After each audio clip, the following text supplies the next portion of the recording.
नवरात्रि अनुष्ठान का आज पहला दिन, पहली संध्या है।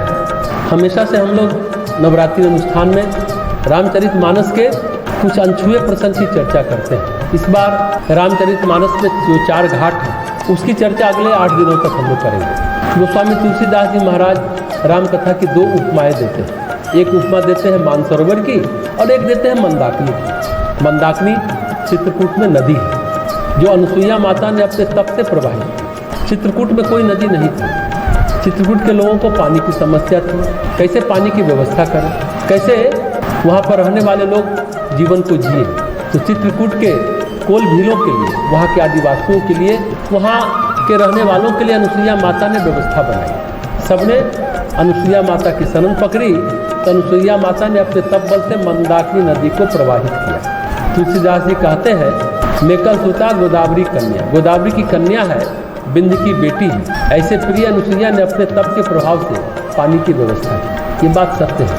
चित्रकूट जाएंगे तो आप पाएंगे कि वहीं अनुसुईया आश्रम से मंदाकिनी नदी निकलती है, पहाड़ों से स्रोत निकलता है और चित्रकूट तक ही रहता है। जैसे ही रामघाट की ओर जाएंगे चित्रकूट के आगे तो वो लुप्त हो जाती है, मंदाकिनी खत्म हो जाती है। ये भौगोलिक साक्ष्य है। जंगल से, पहाड़ से झरना सा निकलता है, पानी का स्रोत फूटता है, आगे चलकर स्फटिक शिला से आगे बढ़ते ही नदी का बड़ा रूप ले लेता है।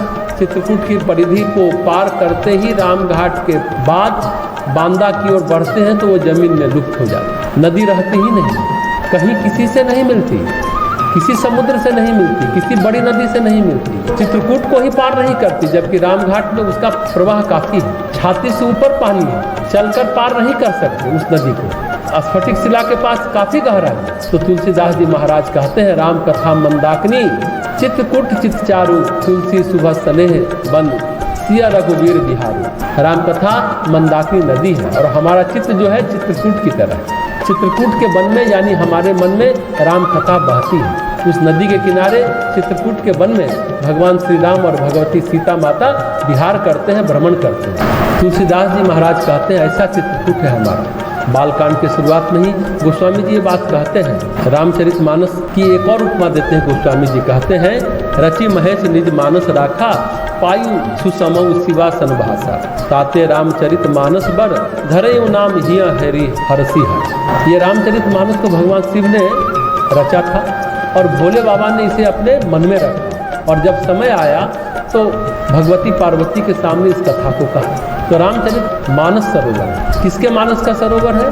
तो भगवान शिव के मानस का सरोवर है, जो शिव को अत्यंत प्रिय है। तुलसीदास जी कहते हैं, अब जो ये 4 घाट की चर्चा करने जा रहे हैं, ये रामचरितमानस के बालकांड के 36वें दोहे से प्रारंभ होता है। सुठी सुंदर संवाद बर दिरेचे, बुद्धि विचार तेई यही पावन सुभग सरघाट मनोहर चार। इस कथा में, इस जल स्रोत में 2 तरीके के जल स्रोत की बात कही उन्होंने। एक मानसरोवर के रूप में जल स्रोत है और एक चित्रकूट की मंदाकिनी के रूप में जल स्रोत है। इस कथा में बुद्धि से विचार कर जो 4 अत्यंत सुंदर और उत्तम संवाद है, वही पवित्र सुंदर सरोवर के 4 मनोहर घाट है। ये 4 घाट क्या है?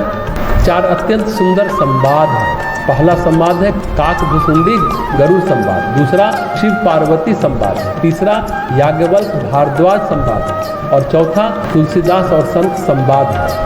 ये 4 संवाद की जगह जगह चर्चा है। उमा कहूँ मैं अनुभव अपना, संत हरि भजन जगत सब सपना। हे पार्वती, मैं अपना अनुभव कहता हूँ कि सत्य केवल भगवान का भजन है, बाकी तो सब स्वप्न की तरह है। इसी तरह गोस्वामी तुलसीदास जी कहते हैं, भारद्वाज मुनि बसही प्रयागा, तिन्ही राम पद अति अनुराग। भारद्वाज का परिचय इसमें देते हैं, वो प्रयाग में वास करते हैं। कभी तुलसीदास जी सीधे अपनी बात कहते हैं, तो कभी काक भुसुंडी गरुड़ संवाद कहते हैं। तो तुलसीदास जी के जो रामचरितमानस है उसमें जो कथोपकथन है, कथा वार्ता संवाद बातचीत 4 जोड़ों के बीच हुई। 4 संवाद, 8 लोग हुए, एक जोड़ा काकभूषुंडी और गरुड़, दूसरा जोड़ा शिव पार्वती, तीसरा जोड़ा याज्ञवल्क्य और भारद्वाज और चौथा जोड़ा तुलसीदास और साधु संत। ये 4 जोड़ा 4 संवाद मानस के 4 घाट हैं, ऐसा गोस्वामी जी कहते हैं। ये घाट क्या होता है? नदी में स्नान तो आप कैसे भी कर सकते हो, सरोवर में स्नान आप कैसे भी कर सकते हो, लेकिन यदि नदी में घाट है तो सुविधा है। सहज भाव से आप नदी में प्रवेश कर सकते हैं और सहज भाव से नदी से निकल भी सकते हैं। घाट स्नान करने वालों के लिए एक सुविधा है। घाटों में सौंदर्य भी है, सुषमा भी है, सुविधा भी है, खतरा कुछ भी नहीं है, सब कुछ अच्छा है, रोचकता है, मनोहरता है, सब कुछ है। इसी संवाद में तुलसीदास जी ने रामचरितमानस कथा कही है। राम कथा के प्रवाह का आनंद लेना है तो इन 4 घाटों के माध्यम से लिया जा सकता है। किसी भी नदी में, किसी भी सरोवर में स्नान करना है, अगर वहाँ घाट है तो बड़े आराम से, सहज भाव से बच्चे भी स्नान कर सकते हैं और बूढ़े भी स्नान कर सकते हैं, अपाहिज भी स्नान कर सकते हैं। और घाट के बिना स्नान करना हो तो कुशल तैराक चाहिए, समर्थ व्यक्ति चाहिए।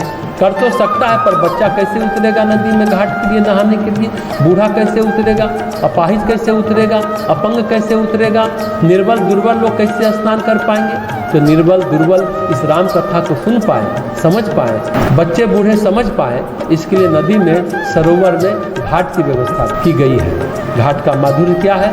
भारद्वाज कौन, याज्ञवल्क्य कौन, काकभूषुंडी कौन, गरुड़ कौन, भगवान शिव पार्वती के बीच कैसे संवाद हुआ, तुलसीदास जी ने राम कथा कहाँ से पाई और किसको सुनाई, इन घाटों की महिमा और घाटों के जो तीर्थ पुरोहित हैं उनकी महिमा हम लोग जानेंगे। तो एक घाट के तीर्थ पुरोहित हैं जो सहज भाव से घाट का परिचय कराते हैं, नदी की महिमा बताते हैं, आपको पुण्य लाभ का ब्यौरा देते हैं। एक घाट के तीर्थ पुरोहित हैं भगवान शिव और पार्वती, एक घाट के तीर्थ पुरोहित है काकभूषुंडी और गरुड़, एक घाट के तीर्थ पुरोहित है ऋषि भारद्वाज और याज्ञवल्क्य, और एक घाट के तीर्थ पुरोहित है स्वयं तुलसीदास जी महाराज और साधु संत। जो कथा कहते हैं ये राम कथा की महिमा है, तीर्थ पुरोहित की महिमा है जो कथा को सुलभ बना, कथा का ब्यौरा दिया।